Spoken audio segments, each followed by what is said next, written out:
Very good morning, student. I am teacher from Premchand memorial public school. Student, आज हम हिंदी भाषा की पाठ्य पुस्तक का पाठ 2 पढ़ेंगे, जो पेज नंबर 11 पर है.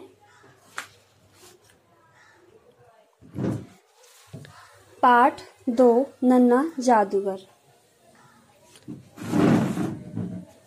इस पाठ में एक ऐसे बालक के अद्भुत साहस को दर्शाया गया है जिसके पिता देश के लिए जेल में बंद हैं तथा माँ बीमार हैं. इन परिस्थितियों में भी यह बालक अपनी प्रतिभा दिखाने से नहीं चूकता. साथ ही बीमार तथा जीवन और मृत्यु के बीच झूल रही उसकी माँ के प्रति दया और सहानुभूति भी उत्पन्न होती है.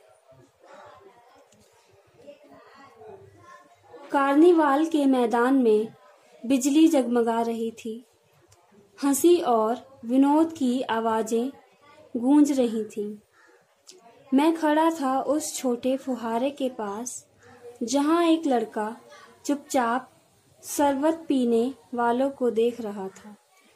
उसके गले में फटे कुर्ते के ऊपर से एक मोटी सी सूत की रस्सी पड़ी थी और जेब में कुछ ताश के पत्ते थे. उसके मुंह पर गंभीर विषाद के साथ धैर्य की रेखा थी. मैं उसकी ओर न जाने क्यों आकर्षित हुआ. स्टूडेंट, इस पाठ के लेखक का नाम है श्री जयशंकर प्रसाद. यहाँ मैं शब्द का प्रयोग लेखक ने स्वयं के लिए किया है. वह एक मेले के दृश्य का वर्णन करते हैं इसमें और बता रहे हैं कि एक बालक को उन्होंने देखा जिसकी ओर वह आकर्षित हो गए, और उस दृश्य को वर्णन करते हुए वह कहते हैं कि कार्निवाल के मैदान में बिजली जगमगा रही थी. हंसी और विनोद की आवाजें गूंज रही थीं. लेखक वहीं फुहारे के पास खड़े थे जहां वह एक बालक को देख रहे थे. वह बालक शरबत पीने वालों को देख रहा था. उसके गले में फटे कुर्ते के ऊपर से एक रस्सी पड़ी थी. जेब में ताश के कुछ पत्ते थे. मुख पर गंभीर विषाद था परंतु धैर्य भी था. नेक्स्ट अनुच्छेद में बालक लेखक से कहता है, मैंने सब देखा है. यहाँ चूड़ी फेंकते हैं, खिलौने पर निशाना लगाते हैं, तीर से नंबर छेदते हैं. मुझे तो खिलौनों पर निशाना लगाना अच्छा मालूम हुआ. जादूगर तो बिल्कुल निकम्मा है. उससे अच्छा ताश का खेल तो मैं ही दिखा सकता हूँ. उसने बड़े विश्वास से कहा. उसकी वाणी में कहीं बनावट न थी. बच्चा बड़ी मासूमियत से लेखक से कहता है कि मैंने यहाँ सब देखा है. यहाँ चूड़ी फेंकते हैं, खिलौनों पर निशाना लगाते हैं, तीर से नंबर छेदते हैं, और इन सब चीजों में बालक को सबसे अच्छा लगा खिलौनों पर निशाना लगाना, और जादूगर का खेल तो उसे बिल्कुल पसंद नहीं आया. वह कहता है, जादूगर से अच्छा ताश का खेल तो मैं ही दिखा सकता हूँ. 3rd पैराग्राफ में मैंने पूछा, और उस पर्दे के पीछे क्या है? वहां तुम गए थे? नहीं, वहां मैं ना जा सका. टिकट लगता है. मैंने कहा, तो चलो मैं तुम्हें वहां ले चलता हूँ. इस अनुच्छेद में लेखक बालक से पूछता है, उस पर्दे के पीछे क्या है? तुम वहां गए थे? बालक कहता है, नहीं, वहां मैं ना जा सका क्योंकि वहां पर टिकट लगता है. तो लेखक ने कहा, चलो मैं तुम्हें वहां ले चलता हूँ.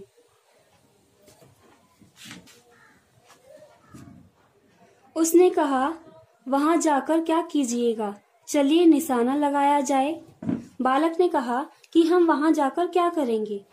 तो लेखक ने कहा, चलिए निशाना लगाया जाए. मैंने उससे सहमत होकर कहा, तो चलो पहले शरबत पी लिया जाए. लेखक बालक को शरबत पीने के लिए कहता है, तो जवाब में बालक स्वीकृति में सिर हिला देता है. स्वीकृति का तात्पर्य है कि वह शरबत पीने के लिए हाँ बोलता है. आगे राह में मैंने उससे पूछा, तुम्हारे घर में कौन कौन है? रास्ते में लेखक बच्चे से पूछता है कि तुम्हारे घर में कौन कौन है।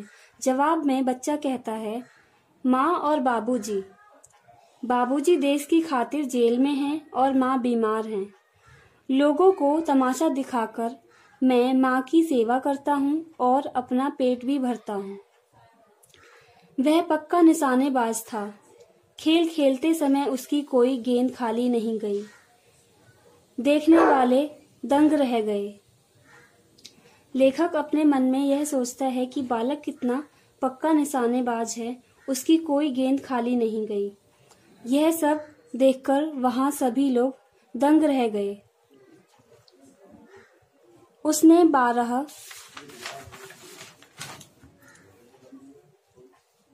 खिलौनों को बटोर लिया। बाबूजी, आपको तमाशा दिखाऊंगा। इतना कहकर वह 9-11 हो गया। बच्चा लेखक से कहता है, बाबूजी मैं आपको तमाशा दिखाऊंगा, और इतना कहकर वह चला जाता है। एक दिन परिवार के साथ घूमने निकला तो किसी ने पुकारा, बाबूजी मैं हूँ छोटा जादूगर। हाथ में 4 खाने की खादी का झोला, साफ पजामा और आधी बाहों का कुर्ता, सिर पर मैला रुमाल सूत की रस्सी से बंधा था। मस्तानी चाल में झूमता हुआ कहने लगा, बाबूजी नमस्ते, आज कहिए तो खेल दिखाऊं। एक दिन जब लेखक अपने परिवार के साथ घूमने निकला तो वह रास्ते में एक आवाज सुनता है। वह आवाज उस बच्चे की थी। बच्चा लेखक से कहता है, बाबूजी मैं छोटा जादूगर हूँ। और वह लेखक से पूछता है, बाबूजी कहिए आज मैं खेल दिखाऊं। तभी श्रीमती जी ने कहा। तभी लेखक की पत्नी कहती हैं, दिखलाओ जी, भला कुछ मन तो बहले। उस दिन कार्निवाल में जीते सब खिलौने उसके खेल में अपना अभिनय करने लगे। बिल्ली रूठने लगी, भालू मनाने लगा, चिड़िया का ब्याह हुआ, ताश के पत्ते लाल हुए, फिर सब काले हो गए। लट्टू अपने आप नाच रहे थे। श्रीमती जी ने धीरे से उसे 1 रुपया दे दिया। वह उछल पड़ा। मैंने कहा, लड़के। लेखक की पत्नी ने कहा, खेल दिखाइए। तब वह बालक उस दिन मेले में जीते हुए सभी खिलौनों को उस अभिनय में इस्तेमाल करता है और लेखक और उसकी पत्नी को अभिनय दिखाता है। इससे खुश होकर लेखक की पत्नी उस बालक को 1 रुपये देती है और बच्चा खुशी से उछल पड़ता है। फिर लेखक उससे कहते हैं, लड़के। बच्चा कहता है, छोटा जादूगर कहिए, यही मेरा नाम है, यही मेरी जीविका है। वह बोला और नमस्कार करके चला गया। फिर एक दिन मैंने उसे एक झोपड़ी के पास कंबल कंधे पर डाले खड़े देखा। पूछने पर उसने उत्तर दिया, माँ को अस्पताल वालों ने निकाल दिया है। झोपड़ी में देखा तो एक स्त्री चिथड़ों में लदी हुई कांप रही थी। छोटे जादूगर ने उसके ऊपर कंबल डाल दिया और उसके शरीर से चिपटते हुए कहा, माँ। फिर एक दिन लेखक उस बालक को एक झोपड़ी के पास कंबल डाले हुए खड़े देखता है। तब वह उस बालक से पूछता है और पूछने पर बालक उत्तर देता है कि माँ को अस्पताल वालों ने निकाल दिया है। वह बालक उसके ऊपर कंबल डाल देता है और लिपटते हुए कहता है, माँ, जिससे लेखक को पता चलता है कि वह स्त्री उसकी माँ है। मेरी आंखों से आंसू निकल पड़े। बड़े दिन की छुट्टी के पश्चात एक दिन मैंने निर्मल धूप में सड़क के किनारे एक कपड़े पर छोटे जादूगर का रंगमंच देखा। यह सब दृश्य देखकर लेखक की आंखों से आंसू निकल पड़ते हैं और कुछ दिनों बाद वह छोटे जादूगर का रंगमंच देखता है। तमाशा हुआ, परंतु जादूगर की वाणी में प्रसन्नता नहीं थी। मैंने उसकी पीठ थपथपाते हुए पूछा, आज खेल जमा नहीं। उसने अविकल भाव से उत्तर दिया, माँ ने कहा है कि आज तुरंत चले आना, मेरी घड़ी समीप है। मैंने क्रोध से कहा, तब भी तुम खेल दिखाने चले आए? उसने कहा, क्यों ना आता। मोटर में बैठाकर मैं उसे तुरंत उसकी झोपड़ी की ओर ले गया। उसके अंदर पहुंचते ही माँ के मुख से बे निकलकर रह गया। उसके दुर्बल हाथ उठकर गिर गए। जादूगर उससे लिपटकर रोने लगा। उस उज्जवल धूप में पूरा संसार जैसे जादू सा मेरे चारों ओर नृत्य करने लगा। तमाशा देखने के पश्चात लेखक बालक से कहता है, आज खेल जमा नहीं। बच्चा अविकल भाव से उत्तर देता है, भावुक होकर कहता है, माँ ने कहा कि आज तुरंत चले आना, मेरी घड़ी समीप है।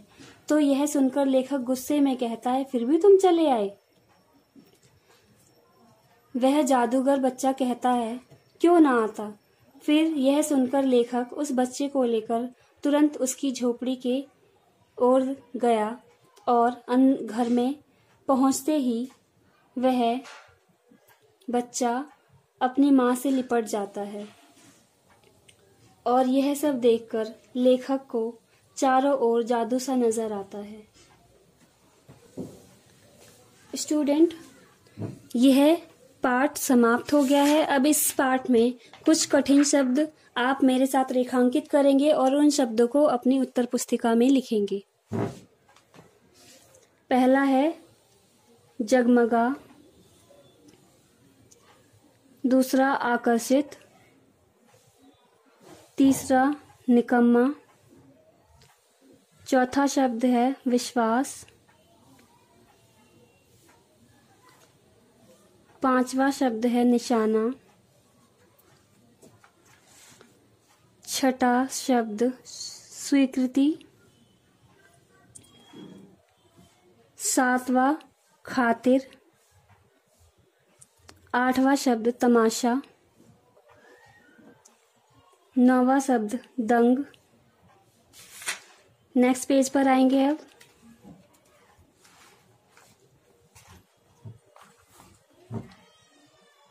दसवां शब्द है मस्तानी। यह 10 कठिन शब्द आप अपनी उत्तर पुस्तिका में करेंगे। तत्पश्चात शब्दार्थ अपनी उत्तर पुस्तिका में करेंगे। उसके बाद आंसर की से आप यह क्वेश्चन आंसर अपनी उत्तर पुस्तिका में करेंगे। ओके स्टूडेंट, प्रश्न ग और घ आप अपनी पुस्तक में करेंगे। Okay student, thank you so much.